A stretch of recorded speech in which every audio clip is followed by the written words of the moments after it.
یہ بات میں اس بات پہ بتا رہا ہوں کہ ہم جو یہاں پر آئے ہوئے ہیں یہ خوش نصیبی ہے، لیکن ہم اس خوش نصیبی پہ تکبر میں مبتلا نہ ہوں. ہم سے پیچھے جو لوگ بیٹھے ہیں ان کو کم تر نہ سمجھیں.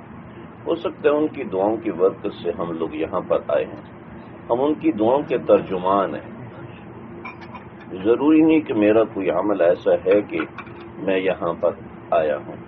کسی والدہ کی، کسی والد کی، کوئی کسی کو سڑک پار کروا دی تھی، اس کی کسی کو پانی پلا دی، شاید اس کی دعا لگی ہے تو میں آیا ہوں یہاں پر. میرا کوئی تو یہاں بیٹھے ہوئے ہیں، یہ نہ سمجھے کہ جی میرا تو اقبال بڑا ہو گیا، میرا مقام اور مرتبہ بڑا ہو گیا، میں ایسا ہو گیا ویسا ہو گیا. اپنا کوئی کمال نہیں ہے. یہ اللہ جس کو چاہے اللہ اس کو بلاتا ہے. اللہ کا کرم ہوتا ہے تو بندہ آتا ہے. اور پھر بعض دفعہ یہاں سے انسان کے ساتھ کوئی ایسا مسئلہ ہوتا ہے کہ نکال دیا جاتا ہے. خدا نہ کرے کوئی ایسا مسئلہ آئے، خدا نہ کرے کوئی ایسا معاملہ ہمارے ساتھ پیش ہے. یہاں عاجزی مطلوب ہے، تضرع مطلوب ہے.